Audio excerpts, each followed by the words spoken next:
Boa tarde. Esse nosso encontro do clube, ele é para justamente a gente refletir, bater um papo sobre literatura, né? Conversar um pouco sobre obras conceituadas, clássicos.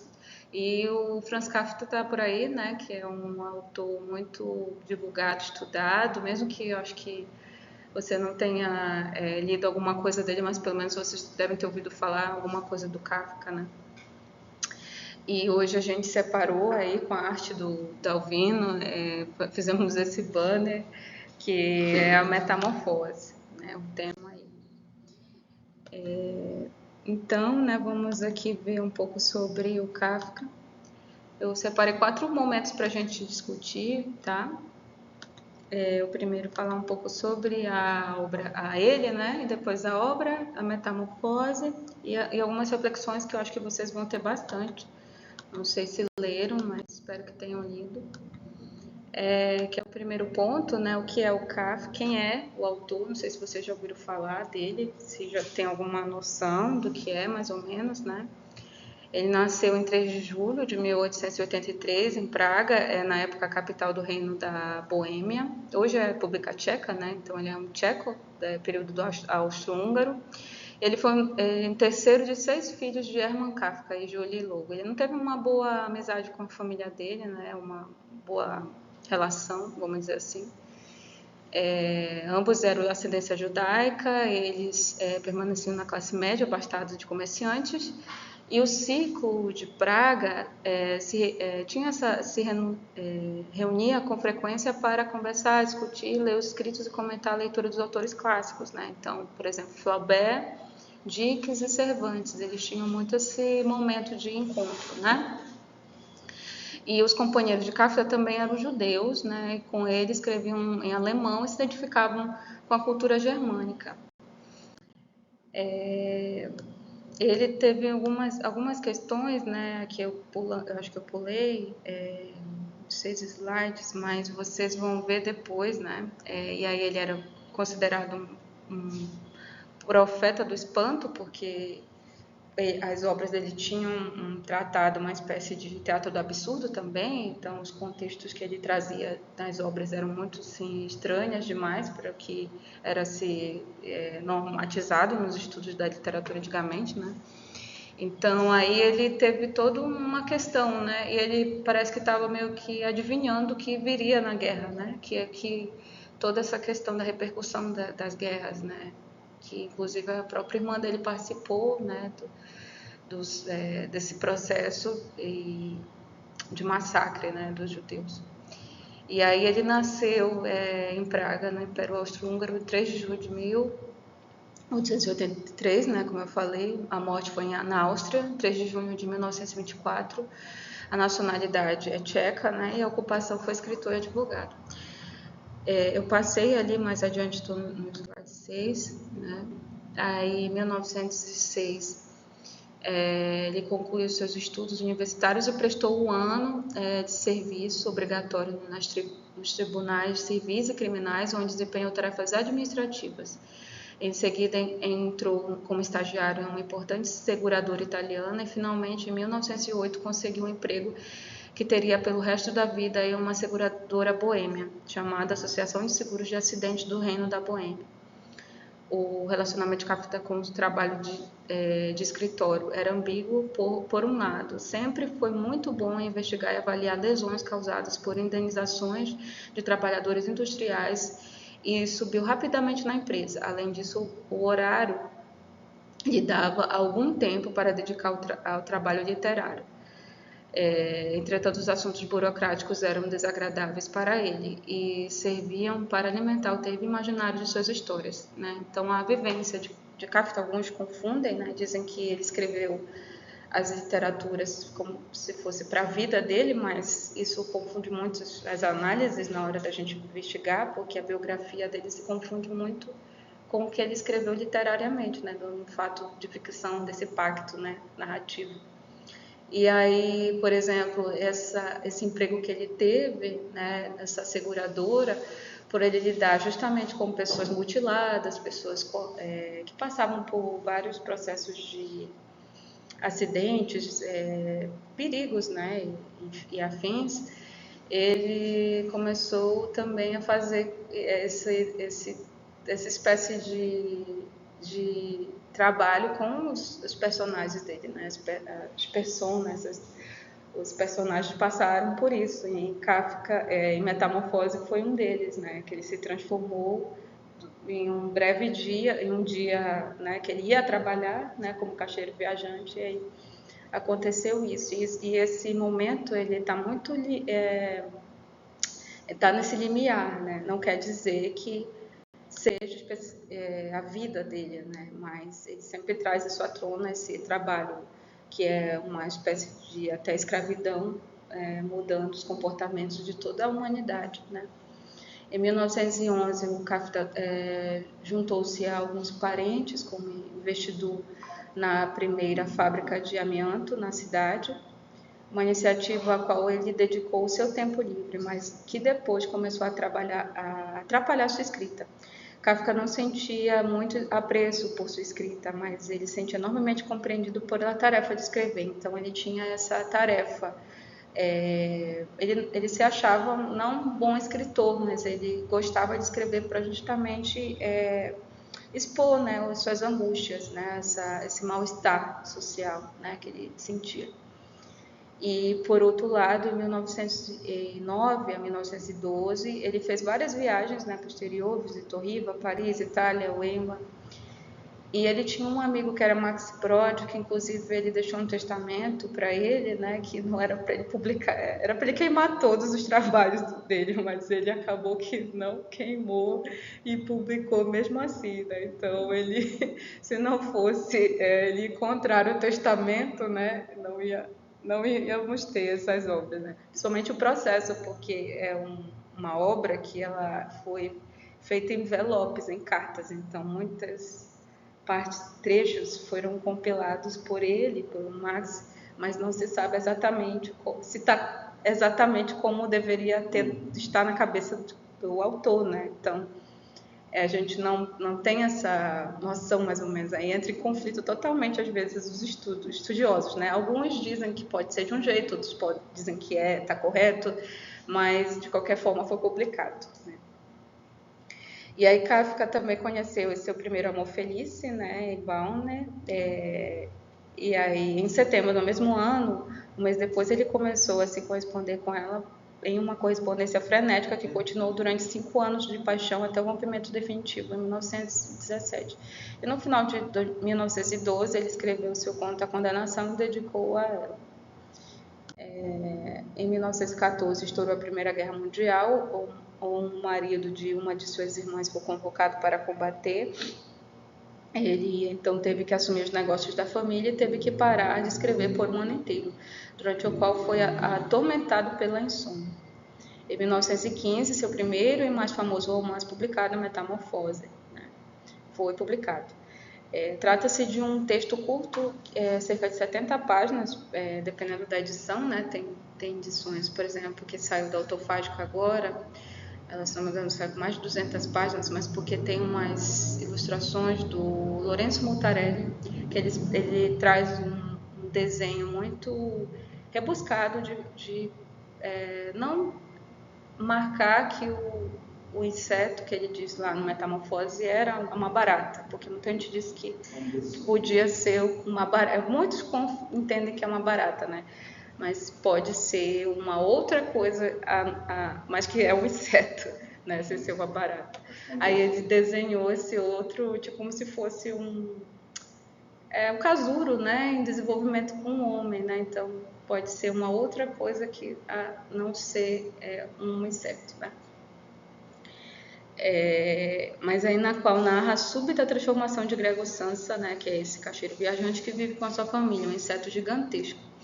A história foi publicada pela primeira vez na revista da Evance em outubro de 1915 e em dezembro foi publicada em uma forma de livro, né, que aí a gente vai ver também a imagem aqui, depois vocês vão ver nos slides. Sua aparição trouxe entusiasmo e variadas críticas, e Kafka foi acusado de querer despertar horror e repulsa entre seus leitores. O texto, no entanto, foi traduzido para vários idiomas, né? E hoje é uma história clássica. Ele frequentemente vista como uma poderosa metáfora de tensões modernas que os seres humanos enfrentam e dos horrores do século XX reservou justamente para a comunidade judaica da Europa, né? Então, por isso que ele foi considerado uma espécie de profeta, porque, querendo ou não, as imagens que ele traz, né, que até tem uns estudos de esquizoanálise, né, se a gente for ver lá, da questão da psicanálise, né, esses seres, eles incomodam, né, eles trazem esse incômodo, essa angústia, essa desolação, né, então essa tristeza assim por trás nos textos, né, elas meio que marcam um período histórico também, que no caso aqui a comunidade, né, que foi massacrada. No final de 1915, Kafka foi convocado para a frente de batalha, mas seus empregadores conseguiram adiar, considerando seu trabalho um serviço essencial do governo, entre aspas, né? Alguns depois, o próprio Kafka tentou se alistar voluntariamente, mas foi rejeitado por motivos de saúde. Em 1917, ele foi diagnosticado com tuberculose. No mesmo ano, rompeu definitivamente com a Felice, né, após outra tentativa frustrada de pedi-la em casamento. Pois depois ele foi internado em um sanatório para tuberculosos pela primeira vez e recebeu uma pensão por doença da empresa que trabalhava. Então, com relação às obras, eu separei algumas aí. Tem a Metamorfose, o Processo, a Carta ao Pai, o Castelo e o Artista da Fome. Não sei se vocês já ouviram falar dessas narrativas dele, né? O Processo, o autor desenvolve um trama de cunho crítico e muito importante que provoca reflexões sobre o sistema péssimo de relacionamento que o escritor tinha com seu pai. Ah, não, esse aí é o outro, né? Carta ao seu pai, na verdade, né? O processo é que o cara não sabe que tipo de processo ele está sendo julgado, né? Só sabe que ele está preso lá e vai sendo desenrolada a história, vai ser isso. E aí a carta ao seu pai é esse relato, né, desse péssimo relacionamento com seu pai. Já o outro, que é o Castelo, ele tem uma espécie de estagnação nos diálogos, tá? É uma tensão que ele traz ali nos diálogos. Outro fato deixa que você precisa saber é que a obra não foi acabada, né? Pois o autor ele ainda deixa ainda em aberto essa questão aí. Já o Artista da Fome, que é a última aqui que eu estou citando, né, conta a história de um jejuador profissional, né? E é até estranho esse termo, porque é exatamente o que o protagonista faz no início do livro, ele jejum. O jejum dele era um espetáculo que atraía a atenção de muitas pessoas. Então aí é outra crítica social ao jejum, né? É o Artista da Fome. Agora já passando para o livro, né, que eu acho que tem muita coisa para a gente discutir. Eu trouxe 3 pontos aqui, que tem um livro do Deleuze e Guattari, acho que está até errado aqui esse nome. Não sei se vocês já ouviram falar dele, Por uma Literatura Menor, né? Ele fala, na verdade esse título pois a Nietzsche ela pensa a sua literatura como maior, né? Por isso que o Kafka é uma crítica aqui a esse título, né? Mas tem 3 pontos que eu achei muito bacana trazer, que eles destacam lá, né? Além do Kafka ser esse autor que traz essa relação com as máquinas sociais, ele faz tipo uma cartografia, né? Um resgate. E essas obras dele eu citei ali, né?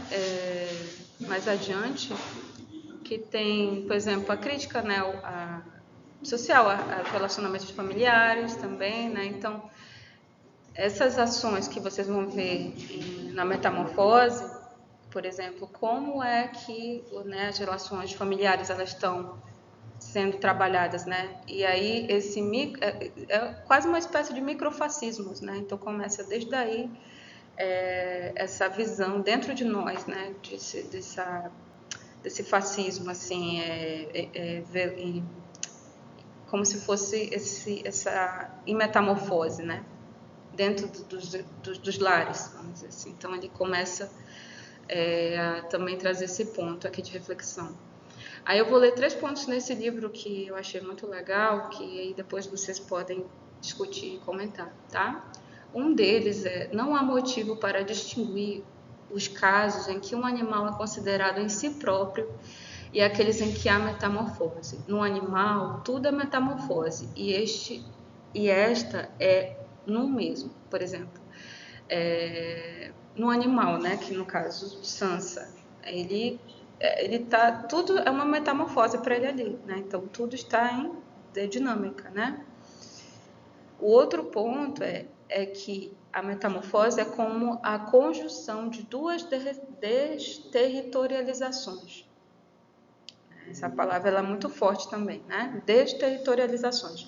Aquela que o homem impõe o animal, forçando-o a fugir ou subjugando, mas também aquela que o animal propõe ao homem, indicando-lhe saídas ou meios de fuga, a que o homem nunca tenha pensado sozinho, a fuga esquizo.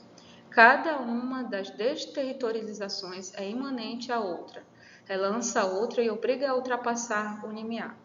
Esse segundo é difícil, né? Mas a gente vai revisar, tá?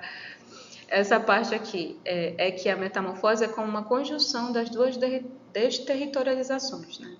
Então, outro ponto é que a fuga esquizo, né? O homem nunca teria pensado sozinho, ele se compõe sozinho, ele depende de uma sociedade de vários poderes para poder se constituir. É como se entrasse também uma espécie até de um poder, de um deus da própria burocracia, né? Essa burocracia que é essa máquina que ela vai nos deteriorando, né? Que ela vai nos acabando, como se fosse desumanizando, né? Outra palavra é coisificando, né? E aí tem o terceiro ponto também, que é legal, então, o que conta não é, de modo nenhum, a lentidão relativa do devir animal. É como se um animal tivesse esse poder, né? Porque, por mais lento que seja, quanto mais lento for, não deixa de constituir uma desterritorialização absoluta do homem, por oposição às desterritorializações relativas que o homem produz sobre si mesmo ao deslocar-se, ao viajar. O devir animal é uma viagem móvel e no mesmo sítio que só pode ser vivida ou compreendida em intensidade, ultrapassar limiares de intensidade. Essa parte aqui do deslocar-se, né, por exemplo, porque o Sansa ele era um viajante, né? Ele vivia viajando, o trabalho dele era esse, então ele vivia nessa dinâmica, né?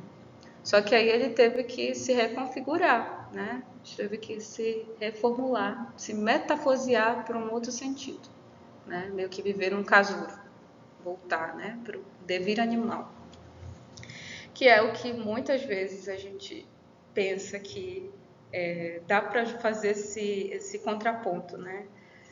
O ser humano, ele pode também ser uma espécie de objeto, né? Ou até considerado pela sociedade um certo animal. Às vezes nós mesmos nos consideramos, quando a gente vê muitos casos, né, na TV, de eu sou um monstro, eu não podia fazer isso, né? Ou também a pessoa já se denuncia que ela já é, né, um próprio animal. Então essas mudanças constantes assim que a gente vê, elas aqui no Kafka ela está muito marcada, né? E esse pacto ele já essa ruptura que a gente vê, essa imagem, a gente já tem um choque. Nossa, mas do nada ele é um animal e todo mundo consegue compreender. O pai já não gostava mesmo dele, ninguém já entendia mesmo ele, então o que é um animal, né? Só que ele já se entendia que ele estava naquele corpo, né? E aí ele não gostava. E aí, de fato, depois aquilo se tornou asqueroso para todos, né? Aquela imagem, aquela visão se tornou asquerosa. Não é mais isso que eu quero. E aí por isso que ele se tornou o Kafka um profeta de entendimento de futuras máquinas, né? Desse processo de robotização, né? Mecanização do sistema. E a gente se encaixar nessa constância até mecânica das coisas, né? De você ter que ser uma coisa para poder ser útil para poder existir. E aí entra o existencialismo. Mas a gente vai falar depois, tá? Então, a esquizofrenia, né? Aí, o que é, né, essa esquizofrenia? Porque tem bastante. O professor Diego, depois eu posso colocar o link aqui, que ele estuda especificamente isso, que é o professor de jornalismo. Ele é muito legal dessa área do esquizoanálise. Eu não sei se vocês já ouviram falar dessa palavra, mas ela é muito interessante para a gente refletir também a questão da psicanálise, né? Mas aí, para Deleuze e Guattari, eles têm esse caminho aí, que é justamente a esquizofrenia é uma perturbação mental caracterizada por episódios contínuos e recorrentes de psicose, né? Os sintomas mais comuns são alucinações, delírios, desorganização do pensamento. Entre outros sintomas estão a reclusão social, dificuldade de expressar emoções e a falta de motivação. E aí vocês podem ver em Sansa que depois ele ficou incompreendido na linguagem, né? Ele não conseguia, ninguém conseguia entender mais ele. Ou se entendia, ele tinha essa questão da falência da linguagem, né? Então aí ele não conseguia ser entendido, compreendido, né? E viveu nessa reclusão social, aí faz parte também da esquizofrenia, né? Em muitos casos, as pessoas com esquizofrenia, que é um caso real, né, apresentam também outros problemas de saúde mental, como perturbações de ansiedade, depressão ou perturbação por abusos de substância. Os sintomas geralmente manifestam-se de forma gradual, desde o início da idade adulta e permanecem durante um longo período de tempo. Eu não sei se vocês têm pessoas conhecidas ou já viveram isso, até essa questão de síndrome do pânico. Pode falar. A esquizofrenia é o nível mais alto da loucura. A enfermeira agora, a nossa coordenadora, ela estava contando um caso que ela trabalha num presídio, que tinha 3 esquizofrênicos. Tinha um que comia as próprias fezes, tinha outro que comia a própria carne, ele arrancava isso aqui, o couro da mão toda. E tinha um outro que fazia muita coisa, assim, a ponto de se bater nas paredes para se machucar. Então, é um nível muito, digamos assim, voraz mesmo E eu também sou agente de saúde, tenho uma garota, uma jovem de 16 anos na minha área, que ela tá passando por um início de esquizofrenia. Então, ela está com a faca, ela passa a noite contando os tijolos da casa, as colheres, os objetos dela, ela quebrou tudo, né? Ela nem gosta quando eu vou lá, ela se esconde, né? Porque só uma vez eu consegui conversar com ela. E eu já fiz o que eu pude, já marquei as consultas, já levei médico lá, levei enfermeiro lá e tal. Mas ela é muito rebelde no tratamento, então ela tem isso, eles têm essas alucinações mesmo. É um caso delicado, muito delicado. E a pessoa que lida com essas pessoas assim, elas também acabam chegando a um nível de estresse emocional muito grande. E aí depois tem 2 esquizofrênicos. A pessoa acaba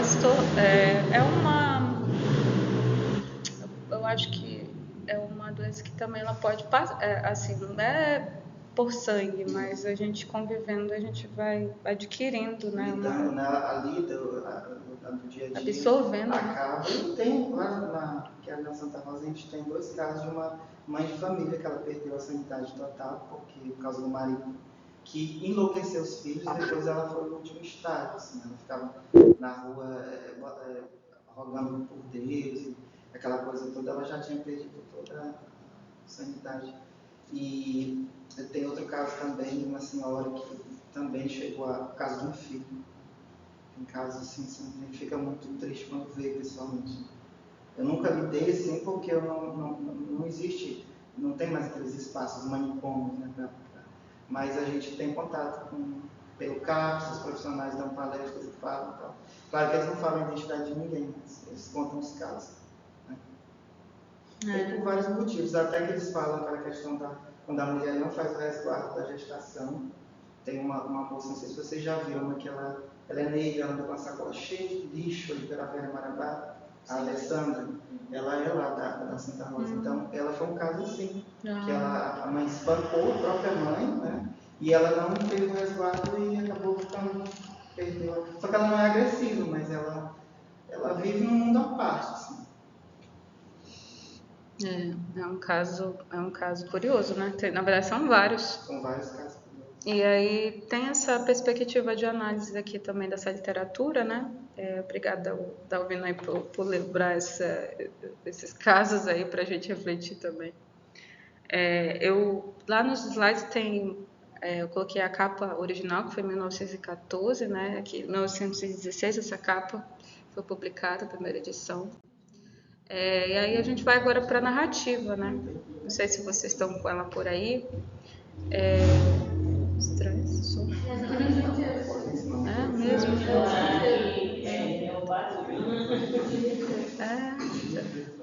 Do nada.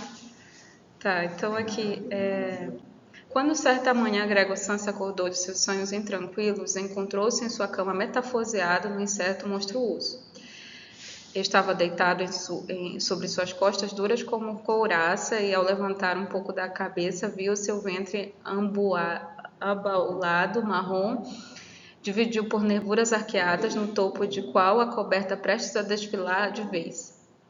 Ainda mal se sustinha suas numerosas pernas lastimavelmente finas em comparação com o volume do resto do corpo. Tremulavam desamparadas diante dos seus olhos. O que aconteceu comigo? Pensou. Não era um sonho. Seu quarto, um autêntico quarto, só que um pouco pequeno demais. Permanecia calmo entre quatro paredes bem conhecidas. Então aqui ele já começa dizendo que ele se tornou, né, esse inseto monstruoso.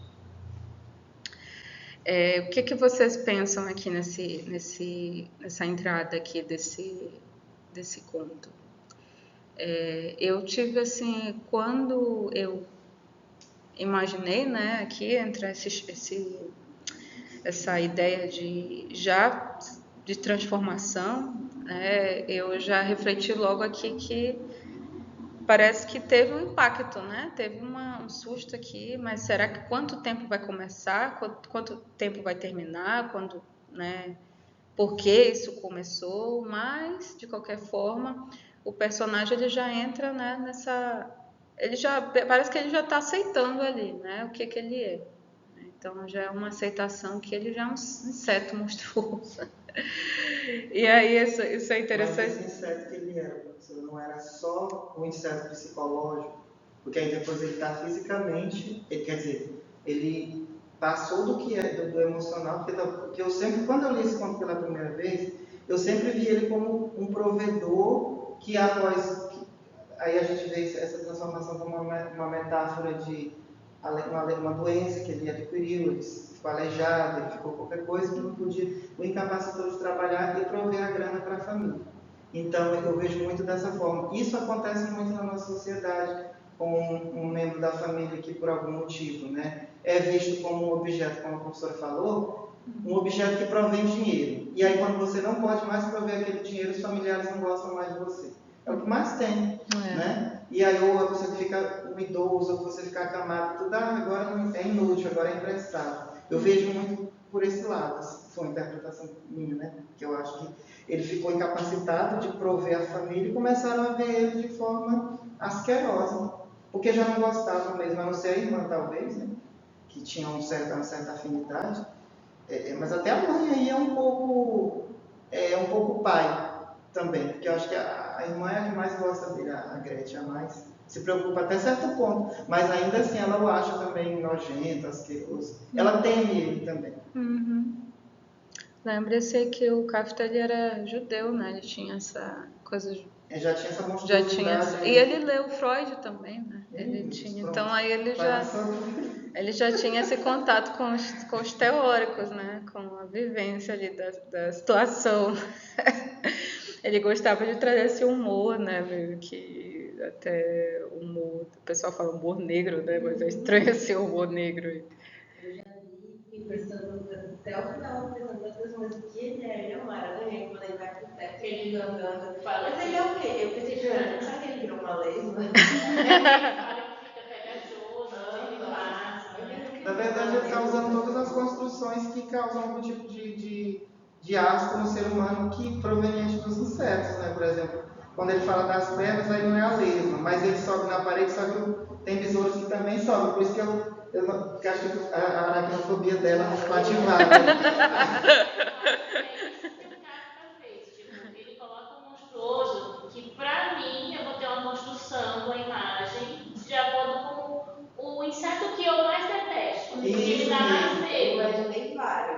Porque eu acho besouro bonito, Eu então acho que isso o besouro é bonito, então pra mim eu ficaria com o meu, meu Deus. E talvez ele também, como ele leu Freud, né? Talvez ele conheceu o inquietante ou Porque ele deve ler dos sonhos, né? Porque, tipo, tudo dele aqui é muito inquietante, é aquele medo do desconhecido. Tudo que ele fala, nem ele conhece. A família dele tem uma reação àquela situação que é inquietante, para eles é algo monstruoso, mas esse monstruoso que a gente entende não sabe bem por que é monstruoso. Ou porque ele vira aquilo, né? E a transformação dele naquilo que é algo irreal, né? E é muito um termo que o Freud vai acabar usando para algo que não é, que a gente chama também de infamiliar. O inquietante também é o infamiliar, não é familiar assim, esse corpo, Mas essa é figura. mas eu acho que o medo também maior é porque é na nossa realidade. Porque se fosse num mundo fantasioso, o filho da vizinha também virou um bicho desse. Mas Não gosto de tomar banho. Como não é ser algo normal, do cotidiano, ali quando a gente lê a primeira vez, pelo menos, parece que ele é dormiu, cansado de um trabalho que ele não gosta de fazer, ele é obrigado a prover porque o pai faliu e ele se sente na obrigação. E um termo que mais me chamou a atenção na hora que eu estava lendo foi quando ele passa, que ele está lá ouvindo as histórias da casa, que o pai dele guardou dinheiro que dava para ter eliminado um pouco mais a conta e ele nem sabia que esse dinheiro existia. Sim. Né?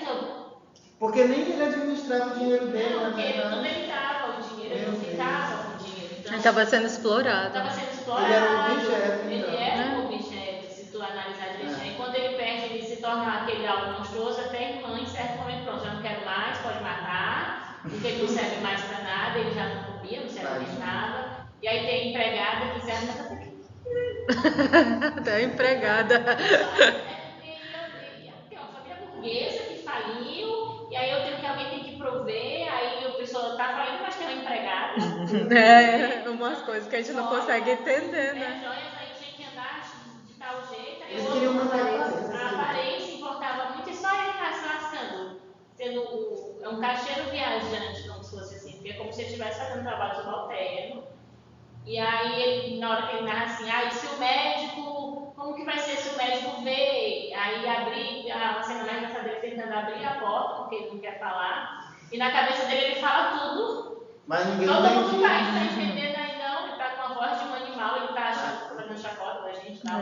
Aí quando o chefe vê a primeira coisa que ele faz é correr, pronto, e acabou. A cena do trabalho já encerra ali, ninguém não sabe mais nada do trabalho dele. E isso, Samara, também pode ser até uma síndrome do pânico ou uma depressão, porque as Sim. pessoas, quando elas estão assim com a síndrome do pânico, ela tem medo de tudo, e ela vê as pessoas pelas frestas das coisas, né? Você nem quer a presença das pessoas ali ao seu redor. E ele tá muito ele vê Quer ficar isolado, né? Morte, ele tá analisando, vendo tudo. Como é que ele tá vendo tudo isso? Ele tá no chão arrastando. Né? Aí o sofá, ele se cobre com essa. Ele tem várias mãozinhas, lembra? Foi dando As Eu patinhas. pensando criar a imagem que ela não é uma barata, tá óbvio. Mas aí ele começa a falar do teto, que é um novo espaço, que ele gosta daquilo, vamos tirar as coisas do quarto dele para ele se movimentar. E aí ele fala todo que deixa um rastro, ele que acho que bicho é esse mesmo? lesma-aranha, besouros, Um monte de coisa aí, dá para entender que é cascudo aqui desse, que é duro, e a cabeça é estranha, machuca a cabeça. Eu não consigo, eu não sei mais nem que bicho é esse aqui, eu não consigo imaginar nenhum bicho pra. Tá parecendo um bicho do Lovecraft. É bem isso. Não dá pra gente saber, porque ele bota várias características de vários insetos. Aí separei uns trechos lá, não sei se vocês chegaram a ter o slide, né? Aí tem esse trecho aqui que é interessante. Ai, meu Deus, é o próximo, né? Pensou, que profissão cansativa eu escolhi? Entra dia e sai dia viajando, a excitação comercial é muito maior do que a própria sede da firma. E além disso, me é imposta essa canseira de viajar, a preocupação com a troca de trens, as refeições regulares e ruins, um convívio humano que muda sempre, jamais perdura, nunca se torna caloroso. O diabo carrega tudo isso. Sentiu uma leve coceira na parte de cima do ventre. Decolou-se devagar sobre as costas, até mais perto da guarda da cama, para poder levantar melhor a cabeça. Encontrou o lugar onde estava coçando, ocupando por uma porção de pontinhos brancos, que não soube avaliar, quis apalpá-lo com uma perna, mas imediatamente a retirou, pois o contato acometeram calafrios. Deslizou-se de volta à antiga posição. Acordar cedo assim deixa a pessoa completamente embotada, pensou. O ser humano precisa ter o seu sono. Caixeiros viajantes vivem como mulheres de harém. Por exemplo, quando eu volto no meio da tarde do hotel para... eu não estou conseguindo ler essa... Transcrever as encomendas obtidas. Esses senhores ainda não estão sentados para café da manhã. Tentasse eu fazer isso com o chefe que tem, eu armei o ato para mim. Então aqui ele não gostava, né? Como a Samara mencionou, do trabalho, mas tinha que fazer pela casa, né? Ser o homem, sabendo que o pai, né, também estava subjugando, né? Então ele se tornou até um próprio ser que tinha que prover para a casa, para o lar, né? E aí, pai do céu, pensou o próximo, né? Eram 6h30 e os ponteiros avançavam calmamente, passavam até meia hora, já que aproximavam de um quarto. Será que o despertador não havia tocado? Via-se da cama e ele estava ajustado, certo, para 4 horas. Seguramente o alarme tinha soado. Sim, mas era possível continuar dormindo tranquilo com esse toque de abalar a mobília. Bem, com qualidade ele não havia dormido, mas é provável que por causa disso o sono tenha sido mais profundo. E agora o que eu deveria fazer? O próximo trem partia às 7 horas. Para alcançá-lo, precisaria se apressar como louco. O mostruário ainda não estava na mala e ele próprio não sentia... Essa parte eu não consigo ler. De modo algum particularmente disposto e ágil. Então ele no ritmo, né? Ele já estava acostumado a partir, né? Aquela hora, mas como ele estava em processo de transformação, ele se perdeu no tempo, né? Perdeu no espaço, perdeu toda essa construção que ele tinha, né? Inicialmente. Ainda bem que ele acordou assim só uma vez e eu repetitivo. E às vezes a gente tem isso, né? Ai, meu Deus, tenho que acordar para esse trabalho, tenho que fazer. Tipo assim, ele tá lá transformado, mas tá pensando, mas tem o próximo trem. Mas mesmo para ele. Eu vou me transformar de volta. Nós é o próximo ônibus, a gente até nisso a gente se vê aí. Que não passa. Porque em certo momento da narrativa, ele fala que ele já tinha passado uma semana. Então, entre a viagem e outra, ele ficou uma semana ocioso. Que estava normal. Então, quando ele teria que voltar para o trabalho depois dessa semana, acontece essa transformação. Então, tem algo que tem a ver com essa dinâmica dele, né? Eu estava bem, ia passar uma semana, agora eu vou voltar. E de repente já é uma outra situação, estou vendo outro momento, estou preocupado que eu tenho que pegar o outro trem. Então, eu acho que chamou você de ter, pelo menos para mim, isso foi a primeira vez que eu vi, eu fiquei assim, como assim? Você transformou num bicho, você vai continuar a história? Porque quem se espanta com ele transformando é a gente. E os pais dele, né? Mas ele não tem nenhum momento que, nossa, eu me transformei num bicho. Tipo, é uma apatia total. E essa apatia parece um pouco assim, ele tá na máquina capitalista, que tudo ele tem que acordar cedo. E é isso, virar um bichinho que faz. Eu lembro que uma vez um adolescente de uma conhecida minha falou, mãe, por que você se preocupa tanto em ficar bem para trabalhar se você não puder amanhã alguém substitui para uma maquininha, um pedaço da máquina, né? E aí quando eu vejo ele falando, você falando, ele era um pedaço da máquina, ele se transformou um pedaço humano na máquina. Eu tinha que acordar e fazer todo dia. E foi desumanizando o que você falou. E existe uma série de discursos também para que você continue se mantendo nessa peça. Existe uma série de discursos, inclusive filosófico, que fala que o fato de você estar indisposto, até doente, seria uma voz, uma resistência, mas que você tem que derrotar essa resistência que é para ir firme e forte para o seu trabalho. Ou seja, não pode parar. Não pode parar. Quer dizer, até um discurso filosófico, espiritual e tudo, para que você continue e tenha o discurso que a gente está tendo aqui, que é esse do ser humano se transformar num objeto, porque é de fato isso que a escola, o país espera da gente, né? Que a gente seja aquele trabalhador funcional. Essa discussão estava até tendo com uma colega de trabalho, porque ela tem um monte de gato, aí está chegando atrasado porque ele cuida desses gatos. Aí eu falei assim, olha, vou te dizer uma coisa, só chega cedo no serviço público, né, que eu falo da saúde, só chegue cedo. Não se preocupe que ninguém vai chamar de péssimo funcionário, você chegando na hora está tudo bem. Porque se tu chegar no teu horário certinho e não fizer nada, ninguém vai reclamar. Mas se tu chegar atrasado e fizer o melhor de ti, ninguém vai ver. Não se preocupe. Então você chega cedo, depois some, vai lá, cuida dos teus gatos e volta de novo. Tu já veio, já bateu teu ponto. É muito assim, né? Vai cuidar dos gatos. Nossa história daqui a pouco chega igual na do Sansa. Vai chegar no Sansa. Então aqui, né, aí continuando aqui no trecho que eu mencionei, aí diz assim, afastar a coberta foi muito simples, precisou apenas se inflar um pouco e ela caiu sozinha, né? Mas daí em diante as coisas ficaram difíceis, em particular porque eu sou incompetentemente largo. Teria necessitado de braços e mãos para me erguer. Ao invés disso, porém, só tinha as numerosas perninhas que faziam sem cessar os movimentos mais diversos e que, além disso, ele não podia dominar. Se queria dobrar uma, ela era a primeira a se estender. E se finalmente conseguia realizar o que queria com essa perna, então todas as outras nesse inteirinho trabalhavam na mais intensa e dolorosa agitação, como se estivessem soltas.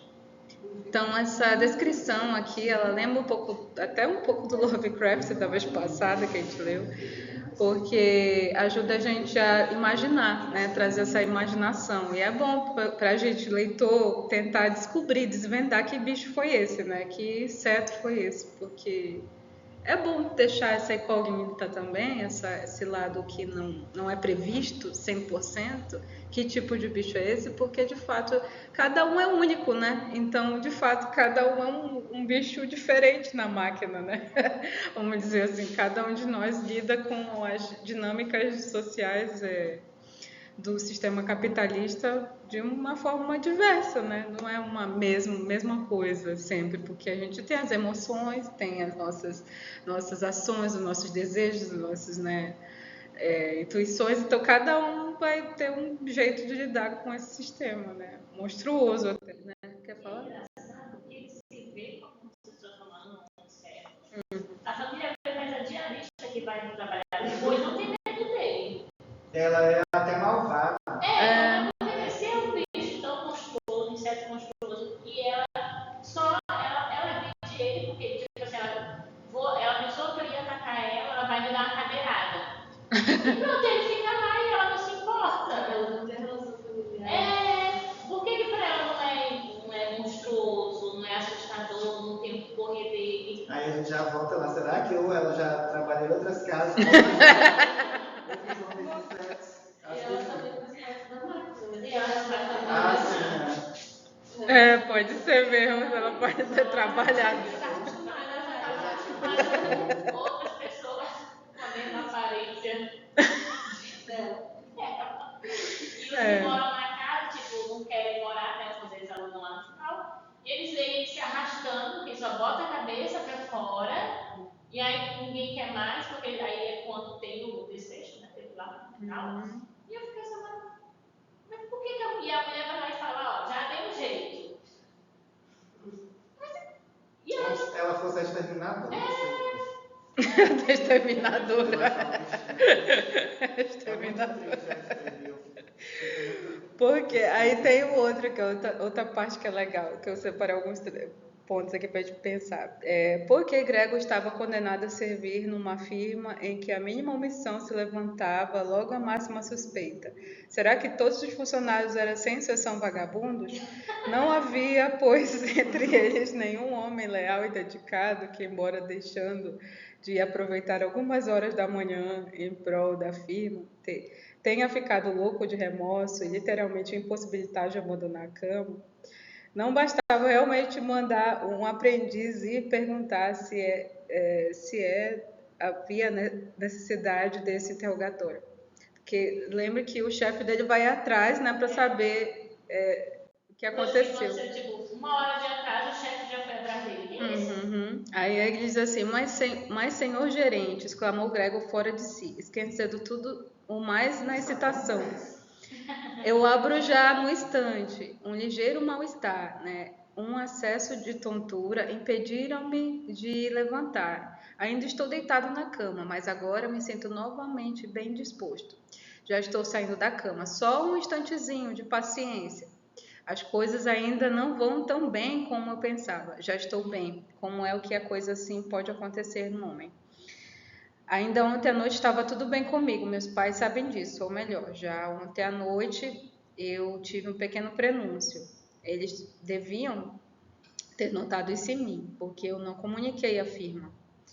Então aqui, né, ele já sentia um pouco, né, desse mal-estar aí.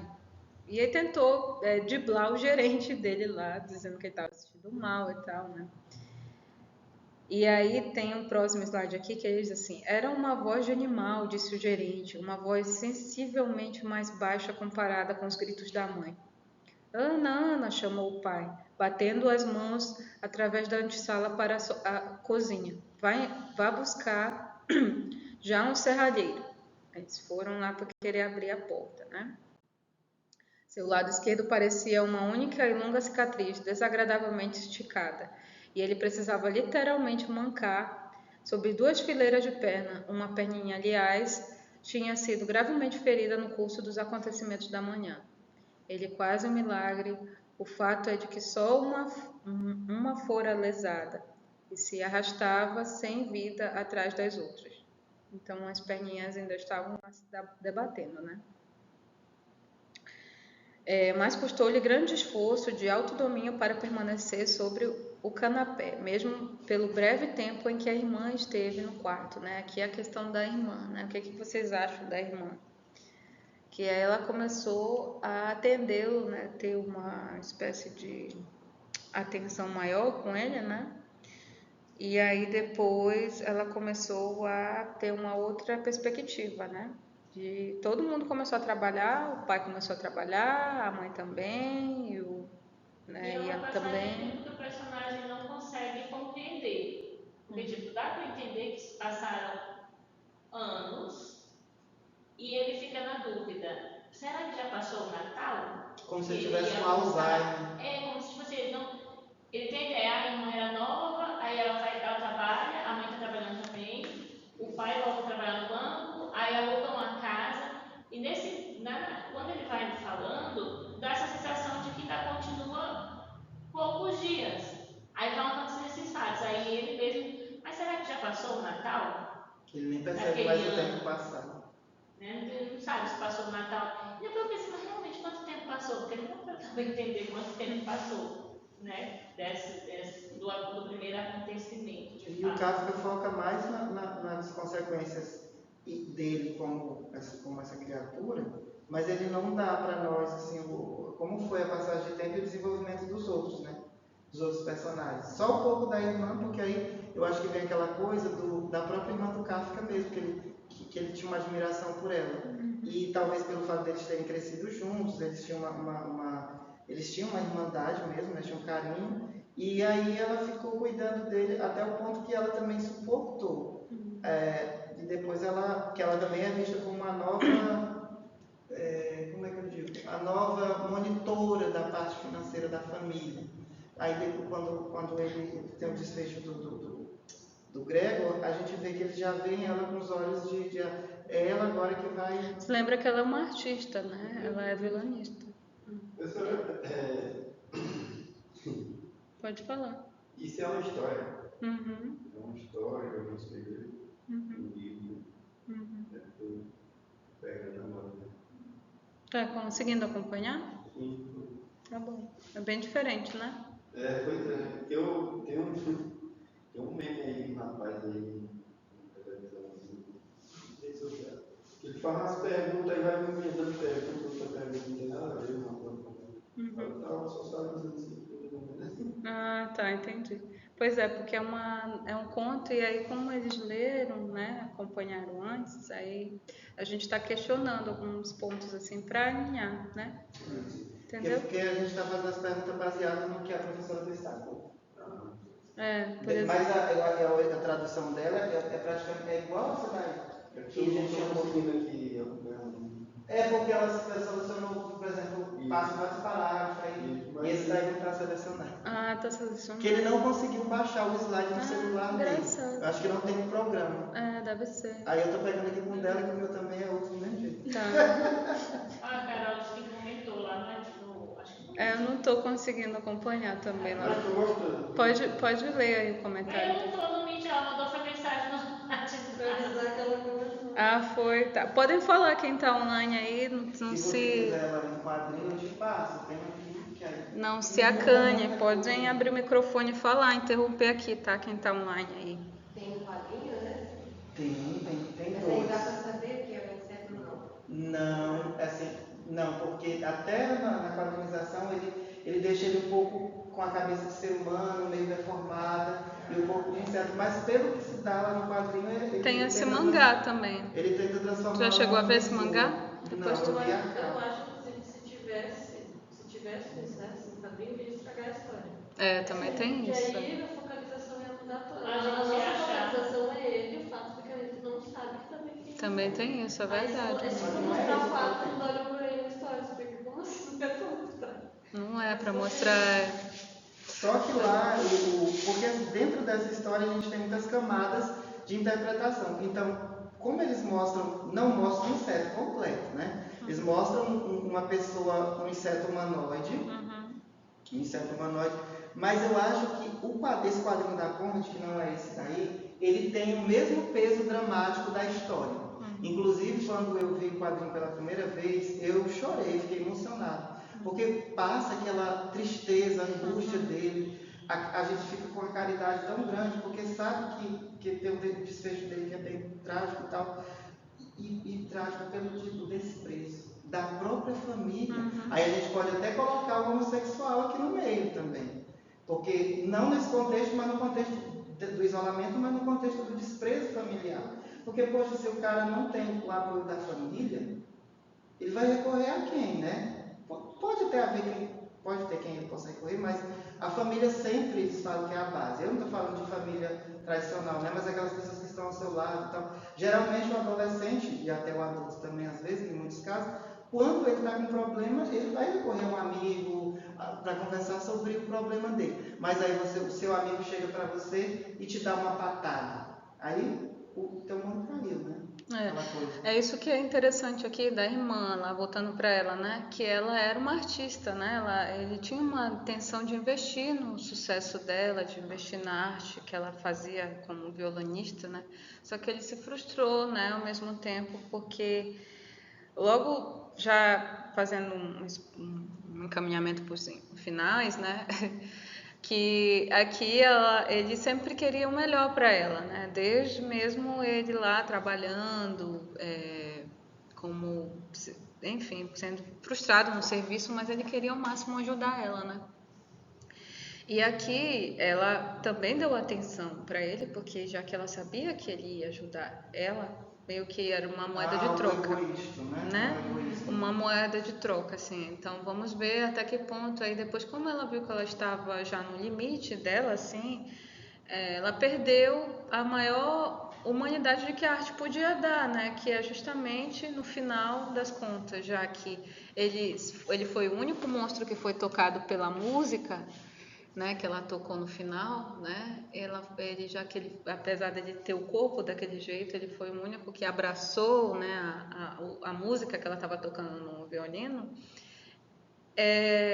Foi que ruinou, né? Teve a ruína, teve todo aquele aparato de destruição de toda uma construção que ele tinha dela e ela dele, né? Uma decepção. Então, aquela imagem de frustração, de que se era esperada, né? Ver se eu estou entendendo aqui. Ele, no caso, o pensamento dele, ele está materializando o pensamento desse, do que ele escreve. Então, o autor, né? O autor escreveu, né? Mais ou menos, a gente pode dizer isso, né? Então, ali pulando para outro trecho, né? Certa vez, já havia passado bem um mês desde a metamorfose, aí o tempo, né? Que a Samara estava falando, e Gregor não existindo, pois mais nenhum motivo especial para a irmã se espantar à vista dele. Ela veio um pouco mais cedo de que de costume e o encontrou quando ele ainda olhava pela janela imóvel e, portanto, numa posição propícia para assustar. Se ela não houvesse entrado, não teria sido uma surpresa para Gregor, uma vez que a posição dele a impedia de abrir imediatamente a janela. Mas não só ela não entrou, como também recuou e fechou a porta. Um estranho poderia ter pensado que ele estivera à sua espreita, porque queria mordê-la.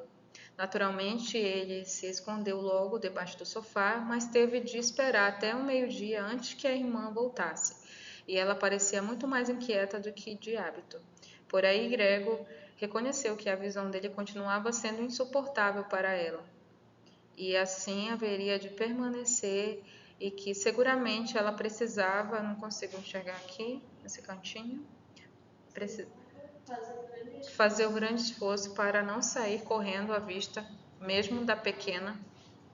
Aí eu não consigo também. Parte do seu corpo que sobressaía sobre o sofá. Né? Então aqui ela já começava a ter esses contatos com ele, né? Desse momento ali de não aceitá-lo, né? Também. Aí o próximo é assim: não é como se nós mostrássemos retirando os móveis. Alguém quer ler? Pode ler? Pode ler, Davi? Não é como se nos mostrássemos, retirando os móveis, que renunciamos a qualquer esperança de melhora e abandonamos a própria sorte sem nenhuma consideração. Creio que o melhor seria tentarmos conservar o quarto exatamente no mesmo estado em que estava antes, a fim de Gregor, ao voltar outra vez para nós, encontre tudo como era e que possa desesquecer mais facilmente o que aconteceu no meio tempo. Ao ouvir essas palavras da mãe, Gregor reconheceu que a falta de qualquer comunicação humana imediata ligada à vida uniforme da família devia ter confundido seu juízo no decorrer desses 2 meses, pois não podia explicar de outro modo que tivesse podido exigir a sério que seu quarto fosse esvaziado.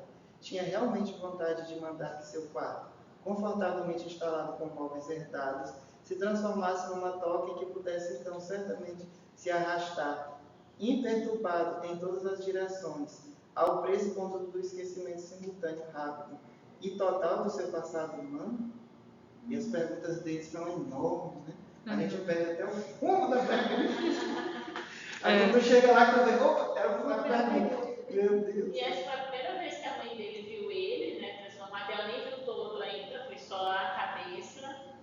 E aí quando ela viu, eu não tô lembrada na parte que ele pula no quadro, porque ele não quer que ela tire um quadro. Ela viu, né? Ela viu a parte de cima, assim, de longe, que ele estava tentando se esquivar com o lencinho. Aí ele pula no quadro, que é quando aí a irmã dele acho que bate nele, ele vai pensando que ele se machuca, ele fica nessa parte do quadro. E a ideia da mãe, né, que não, se a gente deixar tudo normal, ele vai voltar ao normal. Se eu tirar, ele não vai voltar ao normal, já que eu vou tirar as coisas que é dele do quarto dele. Se vocês pensarem, eu não lembro, mas eu não lembro dele narrando que ele, toda a transformação dele, agora ele fala do trabalho, das viagens que ele fazia e manter a família, mas ele não fala do que ele gosta de fazer. Ele não gosta de nada, porque ele só tem que fazer isso. Eu fiquei pensando até nisso que não sei se eu vou ver. O Davi falou do sofrimento, né? Eu acho que a gente sofre quando estava lendo ali, porque ele não se entende como asqueroso até o momento que os outros entendem que ele é asqueroso, né? Então a irmã vê, e aí fica com o asco dele, aí ele começa a reagir, né? Eu acho que por isso que a gente se identifica tanto, né? Como você falou, de questões, porque assim, o que não é certo para o sistema padrão, não se encaixa, né? Então a socialização dele é o que faz com que ele tenha asco, porque até então ele não é, tipo, eu sou uma não certo, mas não me incomoda. Agora, quando a irmã chega e tem nojo, ele já se esconde. E quando a mãe chega e não gosta, ele também foge. Aí ele começa a ter asco. Então, tipo, meio que a construção da identidade da gente assim, é pelo olhar do outro, não pelo meu olhar, sabe? Então, eu vou me negando porque o outro está me negando também, sabe? Acho que é por isso que o livro dele é tão pesado. A Carol mandou um comentário dela aqui no WhatsApp. Cara, você não pode ligar o microfone. Ela falou assim: às vezes o trabalho não é cansativo, mas sim as pessoas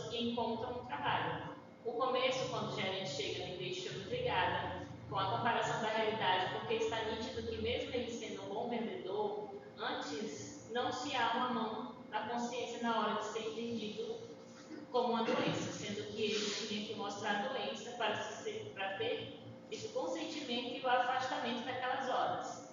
Acho que no caso ela quis dizer que, tipo, mesmo ele sendo, que foi o que tu falou da mulher do gato, né? Que ela chega no horário certo, mas mesmo que o teu serviço seja uma No porcaria, fim das contas, tá bom. eu não tô querendo. E é isso que ele fala. Então ele tem que se mostrar que ele não tá bem para comprovar por que ele se atrasou. Vou falar pra ela que eu usei ela como exemplo.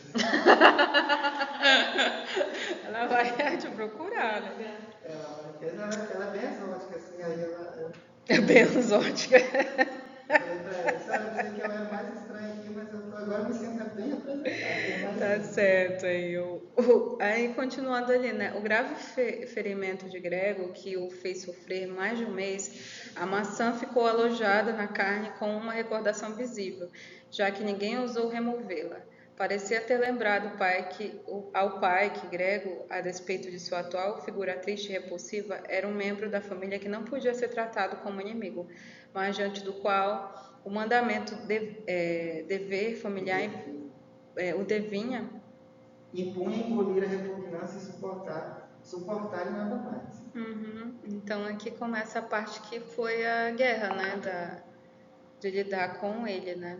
E aí a maçã, porque ele jogou, né, o pai de Grego na costa, significa muito a ideia do Gênesis também, né, da maçã, que ela é a que trouxe o pecado ao mundo, né? Também tem uns estudos interpretativos dessa maçã aí, como se fosse o pecado, né? Genuíno para a humanidade. Como o Kafka era judeu, né? Então eles quis também trazer essa outra crítica, né, social da própria religião, né? E essa questão também dos judeus hoje, no período que nós estamos, ela nos mostra, pela própria posição do presidente lá agora de Israel, em continuar bombardeando crianças, mulheres, pessoas que não têm diretamente ligação com a guerra, e até porque a gente teve aí recente o caso do carro que foi bombardeado com ajuda humanitária, que os judeus foram perseguidos no passado, assim, da pior forma possível, mas que agora eles estão numa posição de defesa e estão repetindo o que foi feito com eles. Quer dizer, o trauma que eles não conseguiram se resolver, e aí eles estão fazendo esse trauma repercutir. Eles né? estão repercutindo isso com outras pessoas. Então, eu fico imaginando que na nossa sociedade, você só é uma vítima até você não poder se defender de certa forma. Porque às vezes você nem aprende com o sofrimento nesse sentido. Porque assim, eu fico imaginando, o racismo é uma mancha na história social da humanidade, mas e se nós invertêssemos as coisas? Se fôssemos negros, isso seria a mesma coisa. Eles fariam um racismo reverso, né? Nós vemos isso, então, naquela concepção de que o ser humano, ele sempre vai recorrer a coisas, o seu poder para poder oprimir outro, seja ele branco, negro, ou porque a gente também tem a questão das classes, quando a nobreza, depois o clero cresce, depois dentro surge a classe burguesa, que ela já se torna a outra opressora, aí aparece o algoz, que seria a classe trabalhadora. E parece que a uma se sobrepõe. Digamos que se a classe trabalhadora hoje, que somos nós, né, assim, a gente derrotar, por assim dizer, a classe burguesa, vai ter que aparecer uma outra classe para lutar, e assim o ciclo nunca se fecha, né? ser outros tipos de inseto, né? Então aí, olha, aí continuando ali, né? Com a espécie de obstinação, o pai se recusava a tirar mesmo em casa o uniforme de funcionário. Você lembra do uniforme? E quando o roupão perdia inútil do cabide, ele cochilava na sua cadeira inteiramente vestido, como se estivesse sempre pronto para o serviço, e aguardasse também aqui a voz do superior.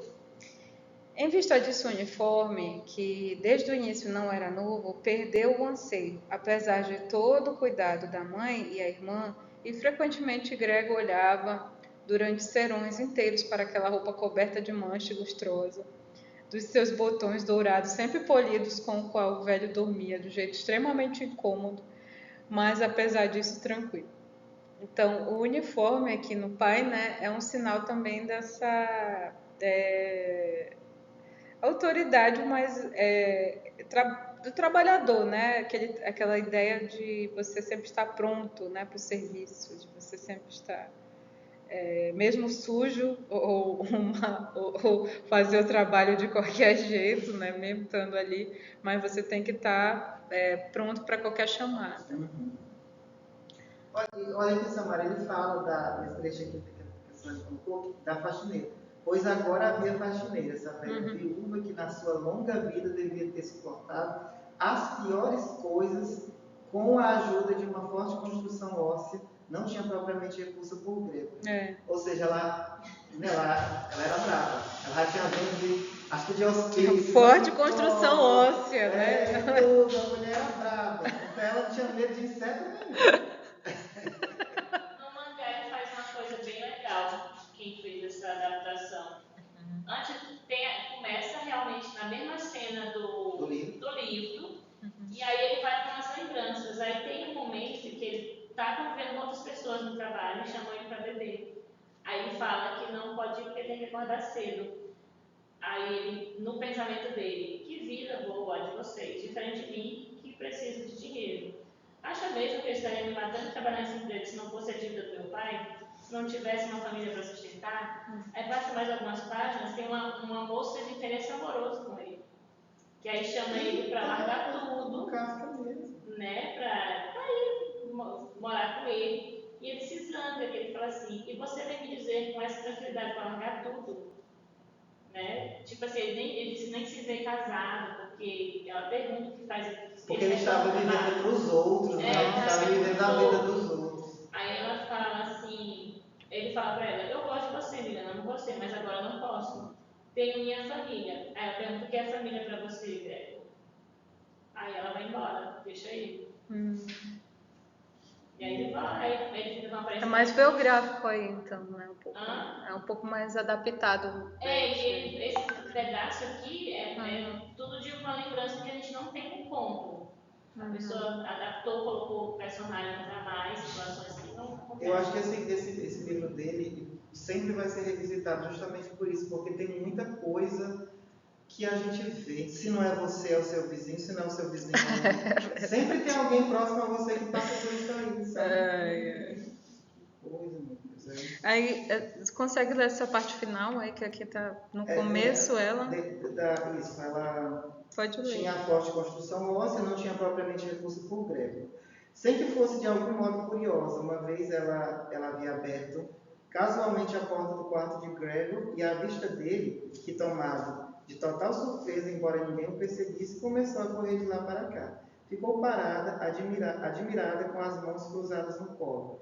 Desde então, de manhã e à noitinha, nunca perdi a oportunidade de abrir um pouco a porta e espiar rapidamente Gregor. No começo, ela também o chamava ao seu encontro, com palavras que provavelmente considerava amistosas, como venha um pouco aqui, velho bicho sujo. Ou veja só o velho bicho sujo. Né?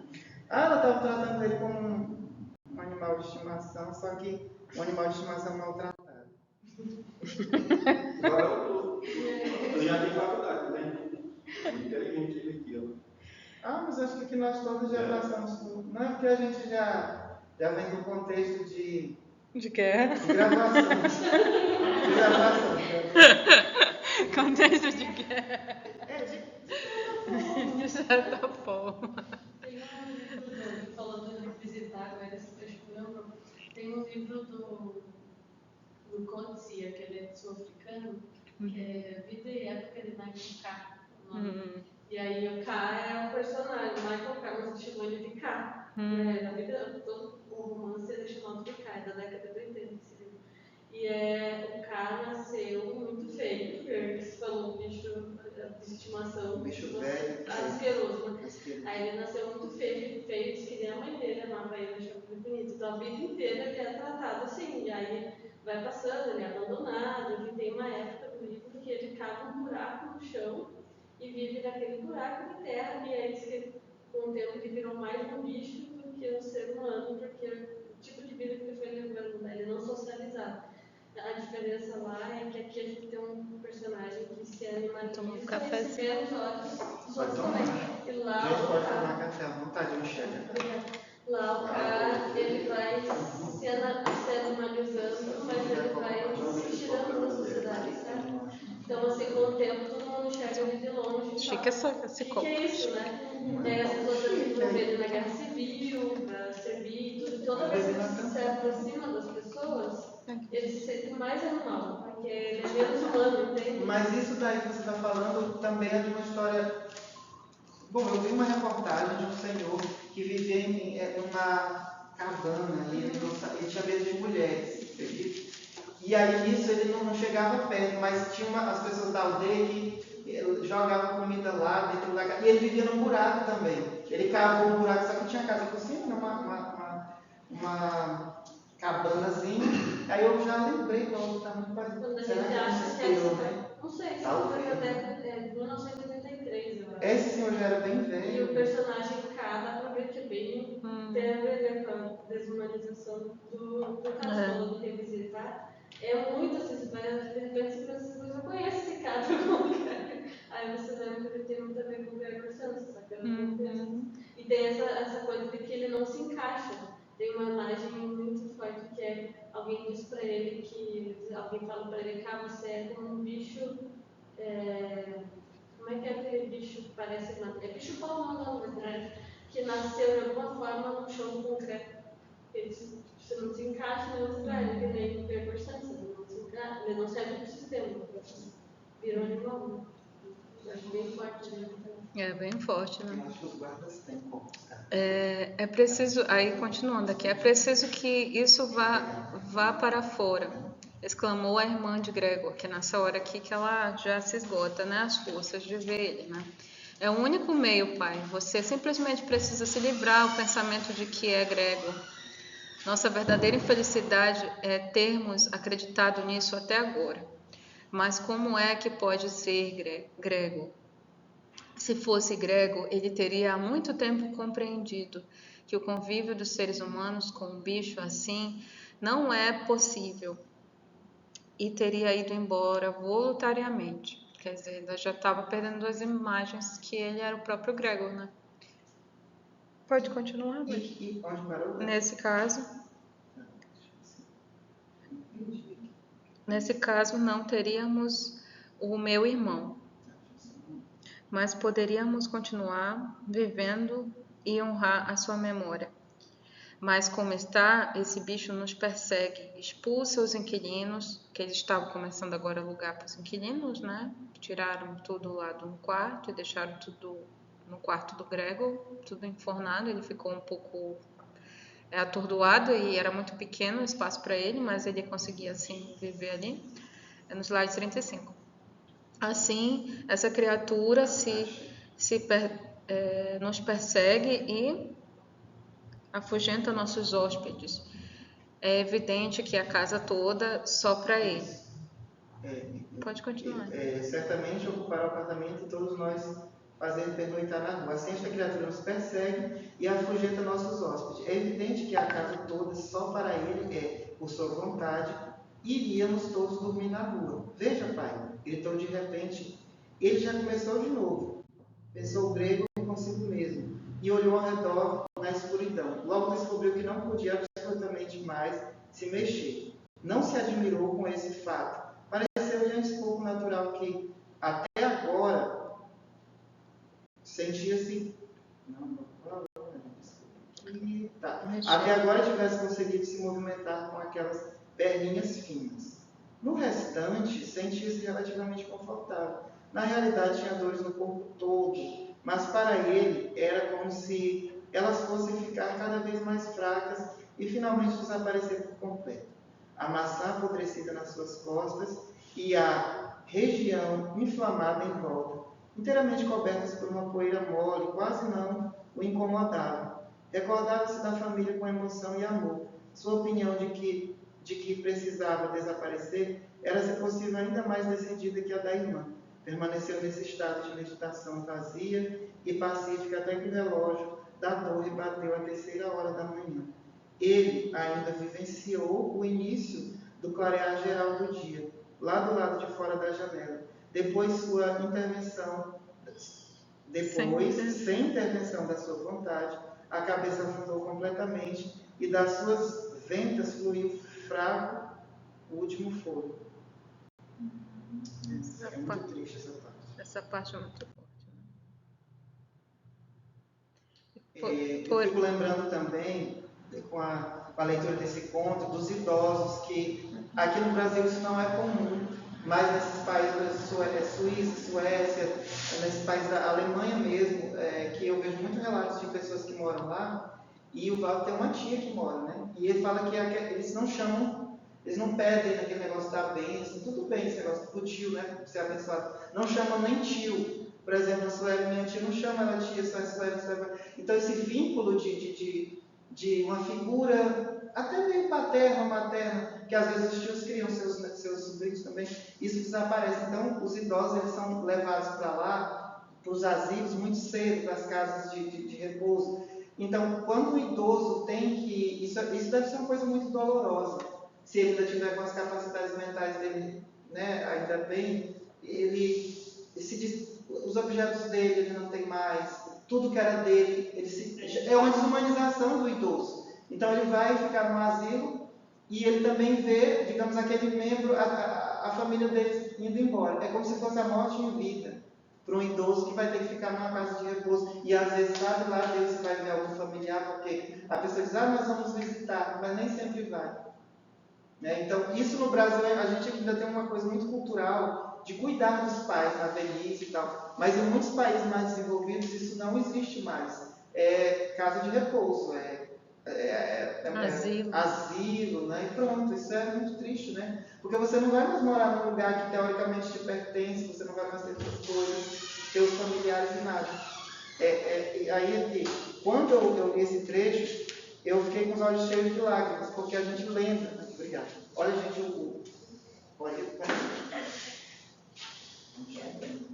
e aí, pode beber sem dó, porque tem café demais, né? Muita gente hoje vai ficar quando amanhã é domingo, então não vai dormir.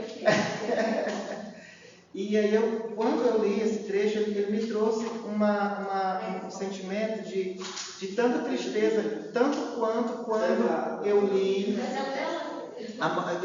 o trecho da Vidas Secas, né, do Graciliano Ramos, da morte da baleia, que ele me arrasou demais, porque ele trabalhou aqui, ele queria fazer isso com a gente, né? Queria fazer a gente sofrer nesse trecho aí. E quando a cadela morre, a gente fica arrasado. Aqui a gente já estava o destino dele estava sendo traçado, estava sendo desenhado. E quando ele morre, nossa, a gente fica muito triste com a situação, coitado, né? Ele não podia nem falar. A pessoa, quando a gente fica rouco, que a gente não pode, é horrível, a gente não pode falar. Perde-se um pouco de você. Acho que tem a ver muito da perder referência de realidade. Fiquei pensando que até no Brasil se falou de cuidar, né? No Brasil a gente tem o costume, né? Mas às vezes o cuidar da gente também é tirar a diferença da realidade da pessoa, porque impor para a pessoa, tipo, idosa, né? Por exemplo, que você tem que viver assim, você não pode sair sozinha. Ainda que seja um cuidado, a gente acaba impondo. Tira uma autonomia dela. Isso, então a pessoa vai perdendo a referência de realidade dela, né? Ela não tem mais autonomia. A perda da linguagem dele, eu acho que é bastante forte, porque o contexto do Kafka também, né? Eu estava escrevendo, são pessoas que pensavam a linguagem no contexto que ele estava inserido. Então, perder a linguagem, acho que é bastante forte. Você perder qualquer noção de... Você estava falando da esquizofrenia, né? Esquizofrenia tem a ver com perder a noção da realidade por causa da linguagem. Então, e o Alzheimer também, né? O Alzheimer. Os pais, as pessoas diziam sempre assim, quando eu era mais jovem, assim, olha, estuda que é a única coisa que não tiram de você. E eu tiram também. Né? Ou seja, tudo tiram de você. O Alzheimer tira tudo da gente. Ele deixa você sem... A minha avó passou 10 anos sofrendo com Alzheimer e ela era uma pessoa extremamente comunicativa. Na época que ela tinha as faculdades mentais dela, ela tinha o hábito de levar a gente para passear. toda tarde ela levava para visitar, né, para fofocar com as vizinhas e tal. E aquilo era uma maneira dela socializar. Velório, se tivesse 10, ela ia, mesmo que ela não conhecesse. Já ficava do nada ela ficava lá, e aí conversava com os parentes, aquela coisa toda. E é uma pessoa de uma vida sociável, que aí você vê quando o diabetes cegou, né? Deixou ela cega, e o Alzheimer que fez o resto, quer dizer, ele deu a sentença. E você via ali ela parada naquela cadeira, e quando a última vez que eu a vi viva, eu fiquei assim, meu Deus, como é que pode uma mulher dessa aqui? Ela conhecia assim, em uma hora, se ela chegasse no bairro, ela conhecia todo mundo. E acontecer isso é uma coisa que deixa a gente no coração. E a gente também sabe que pode acontecer com a gente, né? Ou até vai ser na vida. Mas é uma coisa que você fica muito triste com isso. Não só porque é um membro da sua família, não. Mas é porque é a humanidade de alguém que vai embora. Aí, segundo lugar, falando de afetividade, né? Com relação à afetividade ao eu tinha um tio meu que ele era milionário, bem velhinho, e o outro era, não tinha nada. Aí a gente ia com o tio milionário visitar, era assim, o filho, piscava o olho e já estava voltando, estava lá onde ele, cuidando, endireitando tudo, tratando super bem. Não dava minuto, chegava um. Eu ia no tio pobre, não ia um filho, às vezes ia em 15 dias, e eu gostava de ir porque ele era muito rico, sabe? E esse tio pobre não tinha atenção. Já o outro, que tinha grana, tinha atenção total. Eu fiquei analisando como estava fazendo. A questão dos idosos no Brasil é bem complicada. A gente sabe que a população vem aumentando. que a população está aumentando e o abandono também é muito grande. E lembrando que essa questão do aumento da população idosa de um país é algo totalmente natural. Porque todos os outros países estão passando por isso já, né? Só o Japão que escapa um pouco das regras, que o povo não quer mais produzir. E a população está ficando umas pessoas. Está diminuindo cada vez mais. Aqui em Marabá, por exemplo, tem aquela campanha de ir lá no lar ajudar, e Curi também tem a mesma coisa, abandono das pessoas idosas. Eita, Eu lembro quando eu era criança, tinha uma senhorinha, ela tinha uma filha, já tinha um filho, e ela era do Maranhão. E ela não tinha condição nenhuma, porque a mãe ajudava, a gente ia levar comida lá. Só que ela tinha um problema psicológico, desde sempre eu acho que ela teve, não sei o que ela passou, né? E essa filha dela cresceu, teve vários filhos, e essa filha dela foi embora para Portugal, mas tem pouco tempo, acho que foi no período da pandemia.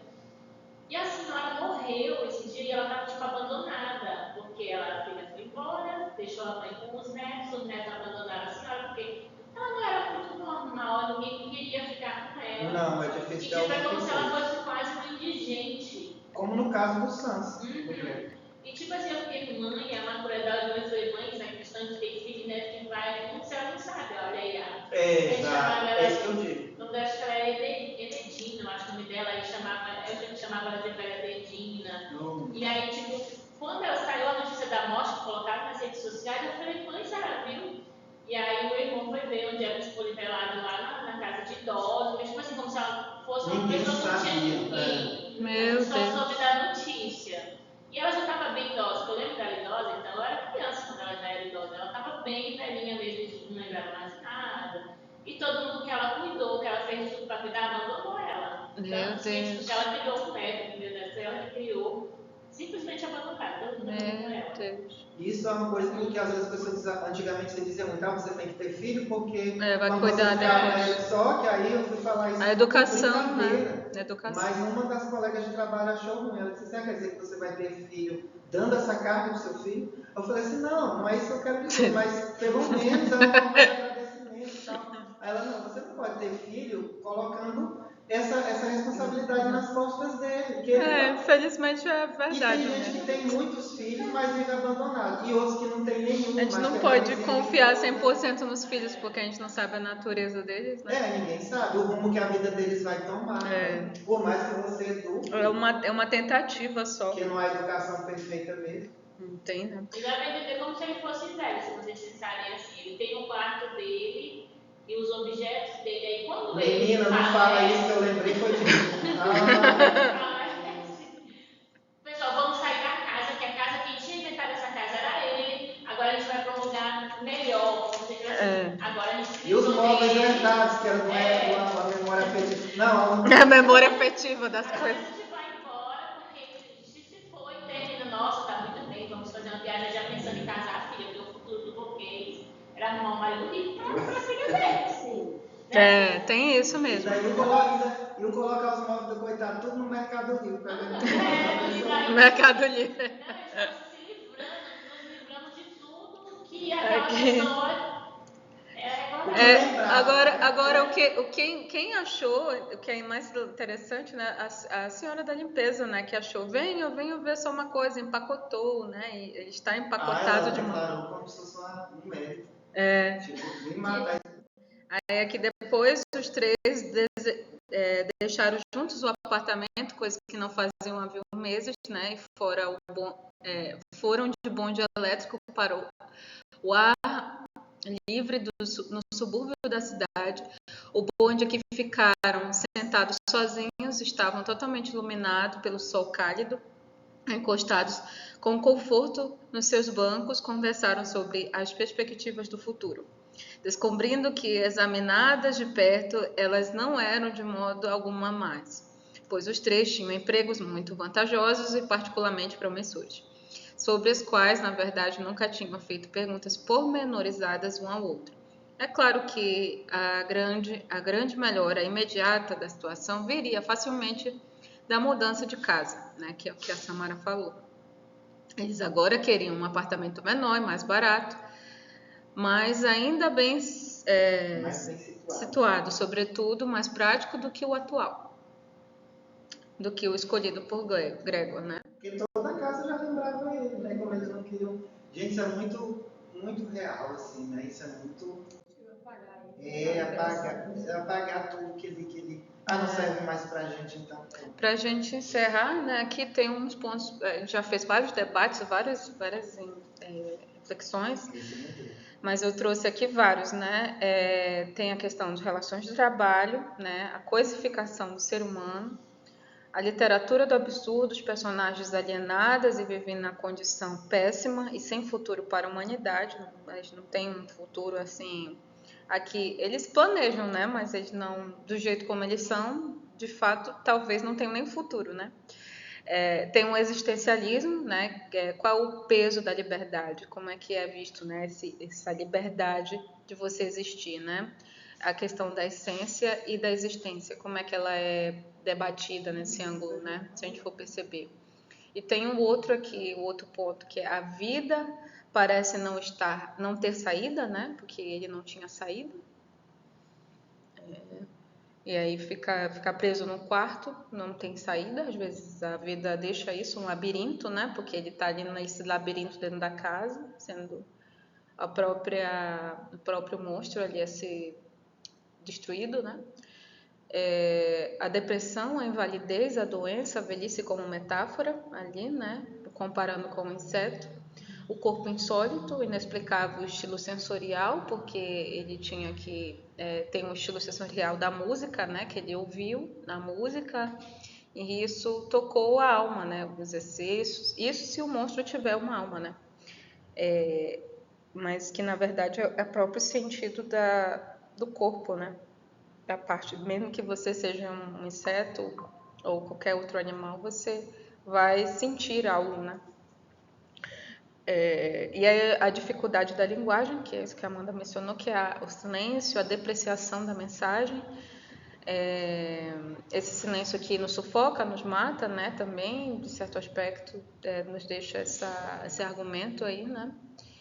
Tem outro ponto que é a relação frustrada da família, né? O autor e o personagem aqui se confundem, o Kafka se confunde com esse personagem, e a questão do patriarcado, né? Como é algo de provenção, de provedor, a desumanização, que a gente já falou muito, a física e moral também, tanto da questão da linguagem, né? Porque aí você não consegue se comunicar, você é desumanizado porque você não tem voz, e aí fisicamente porque você não está nos padrões, entre aspas, da sociedade também. E aí a burocracia, né? Essa burocracia que é o chefe pedindo que você volte ao trabalho, que você chegue cedo, que você faça tudo. E se você tiver uma depressão, você não vai ser mal compreendido, você está fora das normas, você está fora das leis, né? Que tem que seguir. As pendências, né? Essas violências da burocracia diária, porque a gente vive essas violências cotidianas, né? E a música ou a arte como uma forma de elevação da alma que, mesmo para o artista, pode ser, que nem como a gente discutiu na vez passada, que a arte, né, essa produção que você faz artística, ela pode lhe engolir, que foi o caso da irmã de Grego, que ela, em vez de se elevar, né, no sentido sensitivo da arte, ela cedeu ao sistema, né, ela cedeu à máquina, apesar dela ser uma violonista e sentir, né, a questão da humanidade, né, que geralmente o que se tende, né, que um artista ele tem que tem essa sensibilidade, né, aguçada para poder escutar o outro, ter o espaço, né, essa compaixão, esse entendimento com o outro, que é um choque aqui, porque a gente vê o oposto disso, né, se repercutir. E dentro das mensagens, né, que o monstro sempre mostra em quase todas as literaturas, tudo que você pontuou aqui é o que ele mostra nesse texto dele aqui, que nós temos esse monstro aí, que ele não é um monstro personificado, ele não é um monstro ser humano, né, como um psicopata, um serial killer, sei lá, uma vilã de telenovela, mas é um monstro que vem passar todas essas mensagens. E aí a gente, se não houver reflexão, assim, esse bate-papo, a gente nem vê tudo, né? E ainda tem mais coisa que talvez a gente, que é muita cabeça pensando nesse texto aqui, que é um texto riquíssimo. Então eu pesquisando e encontrei esses tópicos aqui, né?